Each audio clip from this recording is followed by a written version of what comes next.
श्री शिवाय नमस्तुभ्यम हर हर महादेव। स्वागत है आपका हमारे चैनल एस्ट्रो ओम पर। दोस्तों, आप सभी लोग जानते हैं कि 10 जून 2024 के दिन यहां पर सोमवार चतुर्थी पड़ रही है। इसीलिए दोस्तों, इस दिन का महत्व बहुत ही ज्यादा बड़ा होता है और इस दिन आप लोगों को गमले में शिवलिंग बनाने वाला उपाय जरूर करना चाहिए।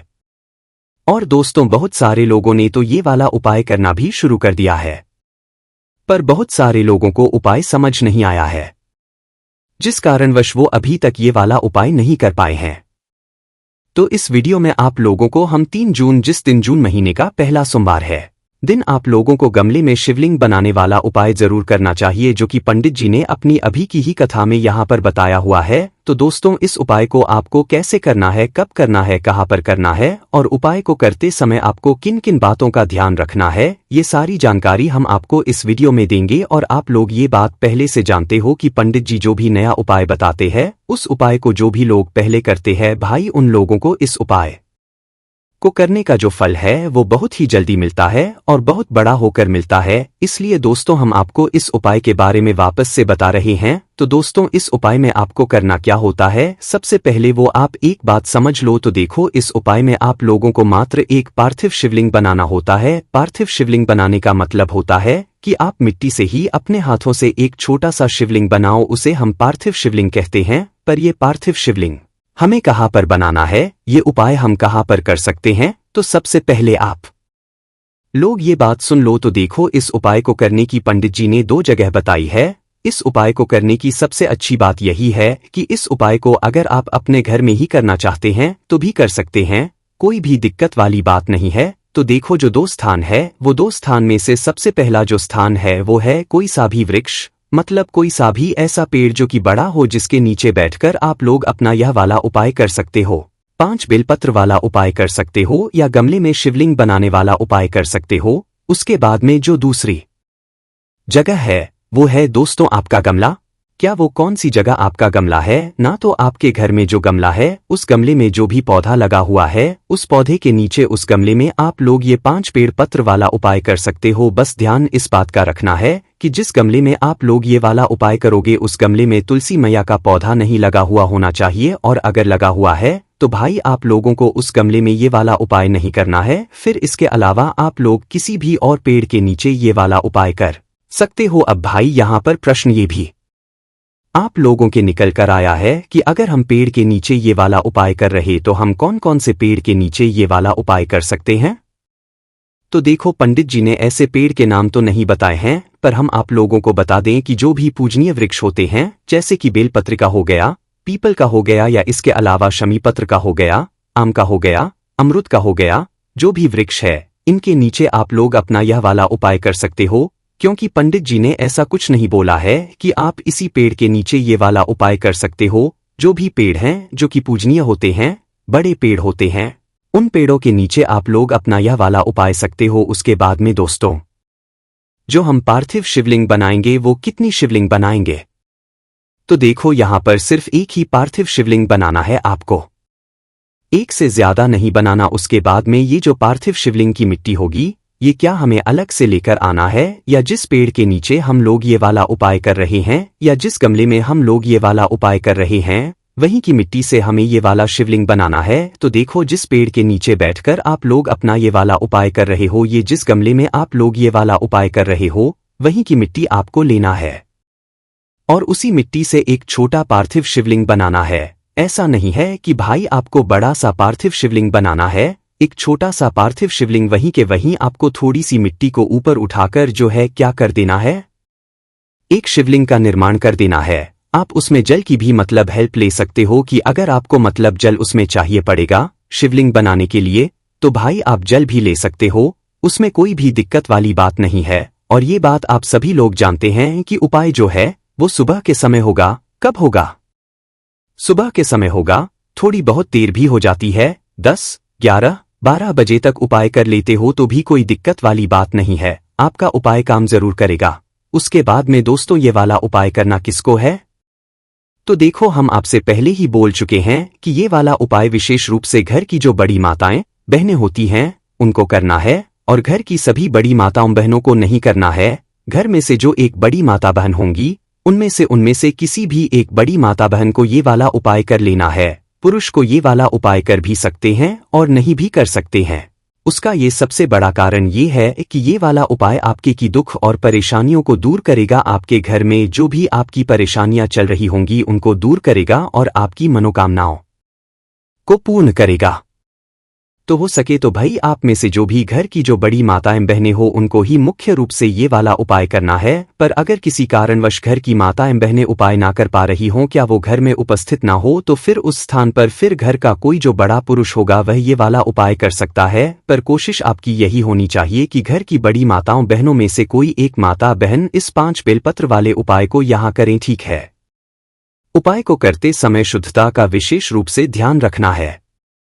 अब दोस्तों साथ ही में एक और सवाल यहाँ पर निकल कर आता है कि जो पेड़ के नीचे हम लोग ये वाला उपाय करेंगे वो पेड़ हमारे घर के अंदर होना चाहिए कि घर के बाहर होना चाहिए। तो देखो ऐसा कुछ भी नहीं है। पेड़ चाहे आपके घर के अंदर लगा हुआ हो, पेड़ चाहे आपके घर के बाहर लगा हुआ हो, आप कहीं पर भी ये वाला उपाय कर सकते हो, कोई भी दिक्कत वाली बात नहीं है। अगर आपके घर के सामने ही पेड़ लगा हुआ है तो भैया उस पेड़ के नीचे ये वाला उपाय कर सकते हो। अगर पेड़ आपके घर में ही है तो आप घर में भी ये वाला कर सकते हो, ठीक है। और अगर पेड़ नहीं भी है तो भाई गमले तो आपके घर में होंगे ही होंगे, तो गमले में आप लोग ये वाला उपाय कर सकते हो। और अगर गमला नहीं है तो आप किसी पेड़ के नीचे ये वाला उपाय जाकर करो, तो इस उपाय को आप आसानी से कर सकते हो। इसमें आपका कोई भी बहाना यहाँ पर नहीं चलने वाला है। अब आपको इस उपाय को ऐसे बता रहे हैं, अगर आपने ऐसे इन सभी बातों को ध्यान रखते हुए उपाय किया तो आपको उपाय का फल जरूर मिलेगा। उसके बाद में दोस्तों जो अगली या सबसे बड़ी बात आती है, इस उपाय को करने की विधि क्या है, मतलब जो सामग्री है वो क्या क्या हमें इसमें लगने वाली है। तो सबसे पहले तो पार्थ तो आप वहीं पर जाकर बनाओगे, ये तो आपको पता ही चल गया, और एक ही पार्थिव शिवलिंग बनेगा, इसमें अलग से कुछ भी नहीं बनेगा, ठीक है। उसके बाद में दोस्तों इस उपाय में जो आपको चीज की आवश्यकता पड़ेगी वो पड़ेगी 5 बेलपत्र की। अब 5 बेलपत्र जब हमने आपको बताया तो लोगों ने ये पूछा कि अगर हमें 5 बेलपत्र ना मिले तो हम क्या करें। तो देखो 5 बेलपत्र अगर आपको ना मिले तो आप क्या कर सकते हो कि भाई आप कुछ नहीं कर सकते हो, आपको 5 बेलपत्र लाना ही पड़ेगा। उसका सबसे बड़ा कारण ये है कि ये वाला उपाय हम किसी मंदिर में जाकर नहीं कर रहे हैं। अगर हम मंदिर में जाकर तो हम शिवलिंग के ऊपर से उठाकर 5 बेलपत्र को धोकर इस्तेमाल कर लेते, पर ये वाला उपाय हम हमारे घर में ही कर रहे हैं, हमारे घर के आसपास जो वृक्ष हैं उनमें ही कर रहे हैं। तो भाई इस वाले उपाय में आपको 5 बेलपत्र किसी वृक्ष से तोड़कर ही लाना पड़ेगा या तो कहीं से खरीदकर ही लाना पड़ेगा। वह 5 बेलपत्र अच्छी होनी चाहिए, कटी पटी नहीं होनी चाहिए। इस बात का भी आप लोगों को ध्यान रखना है, ठीक है। तो यह बात आपको समझ आ गई कि 5 बेलपत्र तो आपको लानी ही पड़ेगी। उसके बाद में दोस्तों 2 लोटा जल है ना। अब 2 जल कहने का मतलब क्या है कि हमें 2 लोटा में जल लाना है। तो देखो अगर आपके घर में 1 लोटा तो होगा ही होगा है ना। अगर आपके घर में 2 लोटा नहीं है तो भाई उस जगह पर आप 1 लोटा में जल भर लो, और दूसरा कोई ये भी एक पात्र ले लो, कटोरी ले लो, कुछ भी ले लो जिसके अंदर आप लोग जल भर लो। पर लेना आपको 2 पात्रों में जल है, यहाँ पर है ना। पंडित जी ने 2 लोटा बोला हुआ है, पर कई सारे लोगों के घर में 2 लोटा नहीं होंगे तो 1 लोटा होगा। तो 1 लोटा तो आप जल भर लो, और एक कटोरी ले लो या एक कोई सा पात्र ले लो, उसके अंदर जल भर लो। पर भरना आपको 2 पात्रों में ही जल है ना। और अगर 2 लोटे है तो लोटों में जल भर लो, और दोनों लोटे जल को लेकर आप लोग आ जाओ अपना जहां पर उपाय कर रहे हो वहां पर। और जितना जल्दी सुबह उपाय करोगे उतना ज्यादा अच्छा रहेगा और आपको उपाय का फल भी जल्दी मिलेगा। उसके बाद में दोस्तों अब उपाय को करने की बारी आ जाती है। अब उपाय को करने के लिए आप वहां पर आ जाओ जहां पर आप लोग अपना ये वाला उपाय कर रहे हो। पूजन सामग्री जो आप अपने साथ लेकर आना चाहो वो पूजन सामग्री लेकर आ सकते हो। जैसे आप भगवान शिव जी के मंदिर में जाकर पूजन अर्चना करते हो शिवलिंग की, वैसे आप इस पार्थिव शिवलिंग की भी पूजन कर सकते हो, भी दिक्कत वाली बात नहीं है। इसी के साथ में दोस्तों एक और चीज की जो आपको आवश्यकता पड़ने वाली है वो है दोस्तों एक दीपक। क्या? एक दीपक। अब ये जो दीपक है ये आप आटे का भी ले सकते हो, मिट्टी का भी ले सकते हो, कोई भी दिक्कत वाली बात नहीं, कोई सा भी लोगे जल जाएगा। इसके अंदर जो बत्ती रखाएगी वो गोल बत्ती रखाएगी, और इसके अंदर शुद्ध देसी गाय का घी डलेगा। शुद्ध देसी गाय का घी इस्तेमाल करना, उपाय आपका अच्छा काम करेगा। तो एक घी का दीपक तैयार करके आप पहुंच जाओ वहां पर जहां पर आप उपाय कर रहे हो, चाहे घर में जो भी पेड़ लगा हुआ है वहां पर, आपके घर के बाहर जहां पर भी पेड़ लगा हुआ हो वहां पर। तो भाई उस पेड़ के नीचे आप लोग पहुंच जाओ। पेड़ के नीचे पहुंचने के बाद सबसे पहला काम आपका वहां पर बैठने का रहेगा। आसन लेकर जाना चाहो तो लेकर जा सकते हो, कोई भी दिक्कत वाली बात नहीं है। बैठकर ही उपाय करना है, खड़े होकर नहीं करना है। उसके बाद में बैठकर आप लोग क्या करना है, सबसे पहले तो एक पार्थिव शिवलिंग का निर्माण करना है। और शिवलिंग भी ऐसा नहीं कि बिल्कुल आप मंदिर जैसा शिवलिंग बनाओ।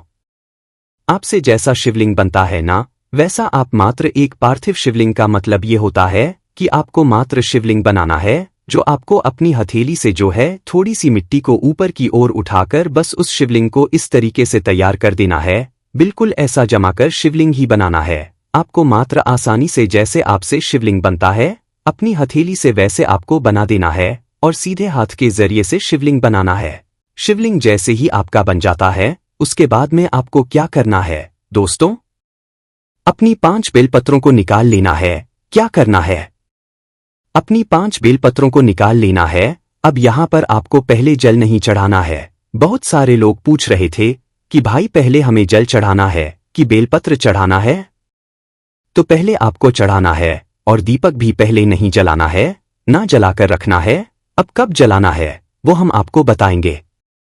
तो पहले आप अपनी 5 बेलपत्र को निकाल लो। अब दोस्तों ये जो 5 बेलपत्र है ये एक एक करके उस पार्थिव शिवलिंग पर चढ़ेंगे और डंडी का मुख अपनी तरफ करके आपको चढ़ाते जाना है। और हर बेलपत्र को चढ़ाते समय एक आपको नाम बोलना है। कौन सा नाम बोलना है वो हम आपको बता देते हैं।